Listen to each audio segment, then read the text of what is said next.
यादव का विषय नहीं है, ये पूरा संपूर्ण इंडिया अलायंस वाले, इन इंडिया अलायंस वालों का राहुल गांधी और तेजस्वी यादव ये बड़ा देश का सोच रहे हैं। आपको क्या लगता है ये संवैधानिक संस्थाओं को बचाने के लिए आए? कोई संवैधानिक संस्था को बचाने नहीं आया है, कोई भी भारतवर्ष के लिए नहीं आया हुआ है। ये आए हैं कि हमारे परिवारों का क्या होगा। इलेक्शन कमीशन जाए गड्ढे में, चुनाव आयोग जिए या ना जिए, रहे या ना रहे, हमारा परिवार रहना चाहिए, हमार दुई को बबुआ रहना चाहिए। ये सबका यही है।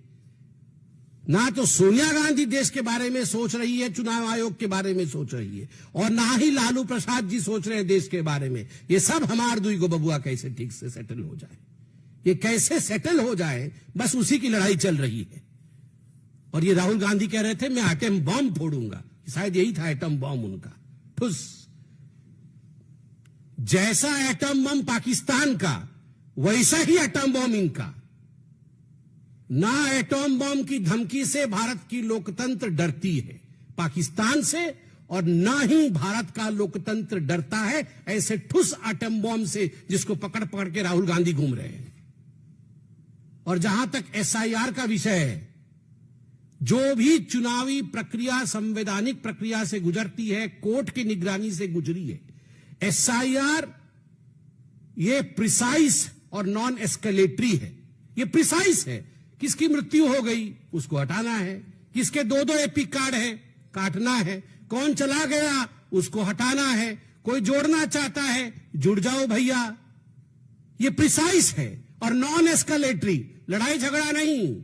आपके बीएलए है, बूथ लेवल एजेंट, आपको दिक्कत है, बीएलए जाके बीएलओ को कंप्लेंट करे। बीएलओ को कंप्लेंट करने से बीएलओ नाम जोड़ेगा, ये काटेगा। आपके पास डॉक्यूमेंट होने चाहिए। तो ये नॉन एस्केलेटरी है। मगर कल जिस प्रकार से एस्केलेट करने की कोशिश की गई एटॉम बॉम्ब लेकर, अगर एस्केलेट करोगे तो अपने ही घर के अंदर के एयरबेस ध्वस्त होंगे। आज एयरबेस ध्वस्त हो गया है। ये तेजस्वी यादव जी जिस एयरबेस से सोच रहे थे कि वो चुनाव की छलांग लगाएंगे, चुनाव का उड़ान भरेंगे, वो ध्वस्त हो गया है अपनी ही करनी के कारण। और एक बात मैं कहना चाहता हूं, मैं सवाल पूछता हूं, इतना तो टीवी में आते हैं आप लोग, इतना इतना सब कह रहे हैं टीवी पे आकर, ये आरजेडी के पास 47,560, मैं कोई कागज देख के नहीं बोल रहा हूं, 47,560 बीएलए है। एक बीएलए ने अभी 3 दिन हो गए, कोई कंप्लेंट भरा है जाके कि भैया ये आदमी तो जीवित है, इसका नाम आपने क्यों काट दिया? यहां पर आके टीवी में आप हल्ला मचा रहे हैं, मगर एक बीएलए ने कंप्लेंट भरा है। 1 महीने का समय है, 1 महीने का समय है। अगस्त 1 से सितंबर 1 तक 1 महीने के अंदर कोई भी भारतीय जनता पार्टी हो, लगभग 1.5 लाख बीएलए हैं बिहार के अंदर, 1.5 लाख बीएलए, सभी लगभग 12 पॉलिटिकल पार्टीज के 1.5 लाख बीएलए। क्या काम है इन बीएलए का? इन बीएलए को कौन बनाया है? पॉलिटिकल पार्टी बनाई है, इनकी नियुक्ति पॉलिटिकल पार्टी ने किया है। क्या काम है इन बीएलए का? इन बीएलए का काम है, अरे इसका वोट कैसे कट गया, ये वोट तो जुड़ना चाहिए। इन सब विषयों को तथ्यों के साथ बीएलओ, जिसको इलेक्शन कमीशन अपॉइंट करती है, उसके पास लेके जाए, नाम जुड़ा के लाए। अभी तक एक भी किसी पॉलिटिकल पार्टी का एक भी व्यक्ति 1.5 लाख बीएलए में से एक बीएलए नहीं गया है। 3,223 नए नाम ऐड होने के लिए आवेदन किए गए हैं कि ये 3,223 जो बच्चे हैं, ये जनवरी 1 को 18 साल इनकी पूरी हो गई है, इनको ऐड कर दिया जाए। मगर एक भी किसी का नाम गलत कट गया है, कोई नहीं गया है। आज मैं अखबारों में पढ़ रहा था। तो कहां बैठे हैं ये जो आपको 47,526 आपके बीएलए हैं, ये क्या कर रहे हैं? पूरी तरह से आज तेजस्वी यादव, आरजेडी, कांग्रेस पार्टी और उनका एटम बॉम्ब ये एक्सपोज हो चुका है। और मुझे लगता है ये एक एंटीसिपेटरी बेल था हार से पहले का। मुझे तो याद है तेजस्वी यादव कह रहे थे वो बहिष्कार कर देंगे, चुनाव ही नहीं लड़ेंगे। अब उनकी पार्टी ने साथ नहीं दिया तो अब चुपचाप एपिक कार्ड दिखा रहे हैं। This will be an epic defeat of RJD. if you fool the people of India with epic numbers, you will face an epic defeat in the coming elections. बहुत बहुत धन्यवाद. कोई प्रश्न हो तो अवश्य पूछे, मगर कोई प्रश्न पूछे उससे पहले एक अलग विषय पर मैं 2 लाइन कहना चाहूंगा. वह है जितेंद्र आव्हाड जी का विषय. ये महाराष्ट्र के नेता है और शरद पवार जी के पार्टी के नेता है. इन्होंने आज फिर से सनातन धर्म को अपशब्द कहे. इन्होंने कहा सनातन धर्म ने भारत को बर्बाद कर दिया है. सनातन धर्म नाम का कोई धर्म ही नहीं था. क्या अर्थ होता है सनातन का? जो सदा सर्वदा था और जो सदा सर्वदा रहेगा, जो चिरंतन है, जो सत्य है, वही सनातन है. सत्यम शिवम सुंदरम, वही सनातन है. आपने सत्य को गाली दी, आपने शिव के विरुद्ध में कहा, आपने हिंदुस्तान की सुंदरता के विरोध में कहा, जिस सुंदरता में सबके लिए सम्मान है. मैं आज जितेंद्र आव्हाड जी के इस स्टेटमेंट के ऊपर आदरणीय शरद पवार जी और उनकी सुपुत्री सुप्रिया सुले, जो कि सांसद भी है, उनसे पूछना चाहता हूं कि क्या यह पार्टी की लाइन है या केवल यह जितेंद्र आव्हाड जी का व्यक्तिगत बयान है? क्या यह उनके पार्टी का बयान है या केवल जितेंद्र आव्हाड जी का बयान है? ये पूरी की पूरी कांग्रेस की जो इकोसिस्टम है, वो रह रहकर तुष्टीकरण के कारण जिस प्रकार से सनातन धर्म को गाली दे रही है, सनातन धर्म को मिटाने की कोशिश कर रही है, सनातन धर्म के विरोध में कह रही है, हिंदू आतंकवादी कहो, सनातन आतंकवादी कहो, जिस प्रकार के वक्तव्य पृथ्वीराज चौहान दे रहे हैं, यह किसी और देश में, पूरे विश्व में नहीं होता है कि आप मेजॉरिटी पॉपुलेशन के धर्म के ऊपर इस प्रकार के आक्षेप करो और फिर उन्हें असहिष्णु कहो. हम सहिष्णु हैं और हम सनातनी हैं, तभी केवल प्रेस कॉन्फ्रेंस के माध्यम से अपने विरोध को जताते हैं. आप सोचिए, यदि आपने ऐसा ही कहा होता कि इस्लाम अलग है और मुस्लिम अलग है, जैसे आपने सनातन अलग है, हिंदू अलग है कहा है, तो प्रेस कॉन्फ्रेंस के माध्यम से जवाब नहीं दिया जाता.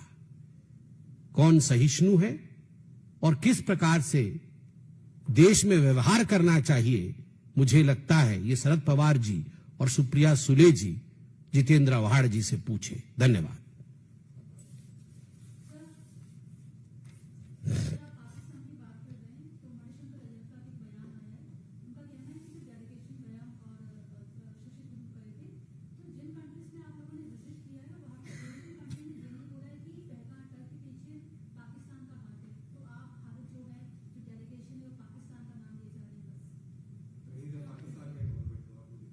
क्या बोल रहे हैं?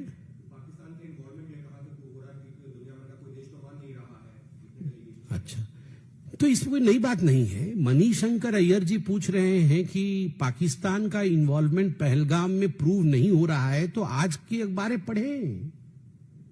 आज के अखबार में छपा है कि एक आतंकी जो ऑपरेशन महादेव में मारा गया, जो LET से संबंध रखता था, लश्कर तैयबा से, उसका नमाजे जनाजा, बॉडी तो यहां रह गया, मगर उसके बॉडी के एब्सेंस में, उस टर्म को मैं इस्लाम में क्या कहा जाता है मैं भूल रहा हूं, मगर वो उस प्रकार का नमाज उसके गांव में POK में हुआ, जिसमें तमाम लोग वहां के आए थे.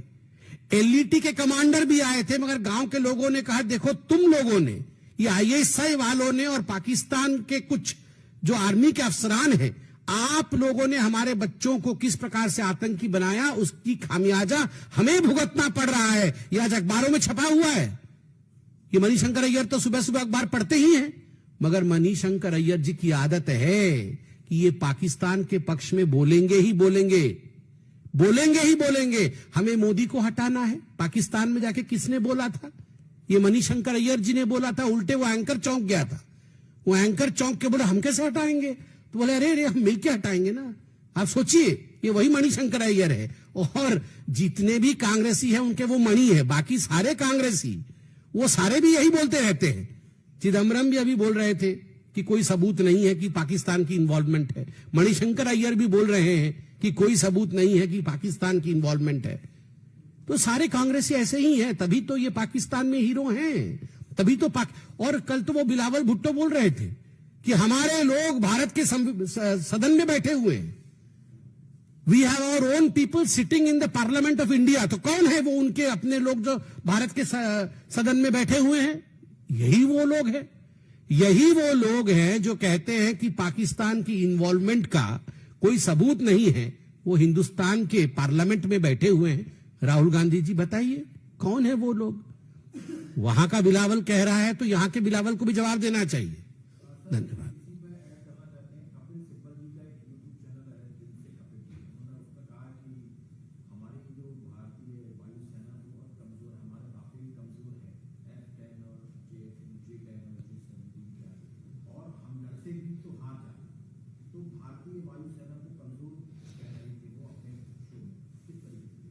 आपने क्या बताया? कपिल सिब्बल जी के यूट्यूब का नाम क्या है? दिल से पाकिस्तानी, क्या दिल से कपिल? अच्छा, ये कपिल सिब्बल जी के यूट्यूब का नाम तो मैंने सोचा कि दिल से पाकिस्तानी ऐसा है करके। आपने अभी से ठीक कर दिया कि दिल से कपिल है। कौन कपिल सिब्बल जी को सीरियसली लेता है? कांग्रेस जैसे नॉन सीरियस प्लेयर भी अब कपिल सिब्बल जी को सीरियसली नहीं ले रही है। तो मुझे लगता है कपिल सिब्बल जी के बारे में बोलने की कोई आवश्यकता नहीं है। जिसने कांग्रेस को छुआ है, जो कांग्रेस में एक बार रहा है या जो कांग्रेसी मनस्थिति का है, वो सारे लोग कभी न कभी इस प्रकार का बयान जरूर देते हैं जो पाकिस्तान के समर्थन में होता है और भारत के विरोध में होता है। मुझे लगता है कपिल सिब्बल जी को बोलिए जरा अपना यूट्यूब चैनल लेके कभी पाकिस्तान जाएं और कौन कौन से एयर बेसेस ध्वस्त हुए हैं इत्यादि इत्यादि वो स्वचक्षु से देख के आए, वहीं मिलेगा सबूत उनको। ये भारत में बैठ के बढ़िया बढ़िया यहाँ खाना पीना खा के भारत के वायुमंडल में भारत के खिलाफ कहना बहुत आसान है। इनको जरा पाकिस्तान भेजिए।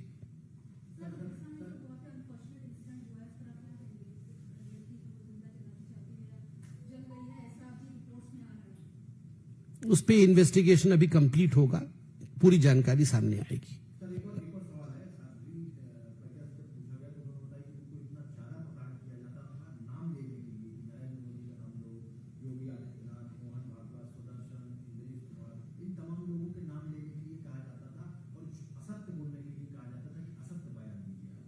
इस विषय में 2 प्रेस कॉन्फ्रेंस पार्टी ने बहुत गंभीरता के साथ की है और सदैव ही ये देखा गया था 2008 के मालेगांव के बॉम्ब ब्लास्ट के पश्चात कि किस प्रकार से एक हिंदू आतंकवाद के नैरेटिव को सेट करने के लिए कुछ लोगों को गिरफ्तार किया गया। आज वो लोग बाइज्जत बरी हैं, एनआईए की कोर्ट ने उन्हें बरी किया है।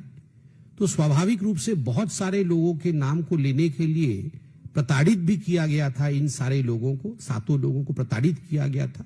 उसके विषय में हमने बारंबार कहा है और उसका नतीजा रहा कि हिंदुस्तान की जनता ने कांग्रेस पार्टी को आज सत्ता से बाहर किया है, क्योंकि कांग्रेस पार्टी की यही तुष्टीकरण की राजनीति, जिसमें सनातन और हिंदू धर्म को कहीं न कहीं नीचे दिखाना, हिंदू आतंकवाद के संवाद को स्थापित करना पूरे विश्व में, ये राहुल गांधी से लेकर सोनिया गांधी से लेकर तमाम नेताओं में है।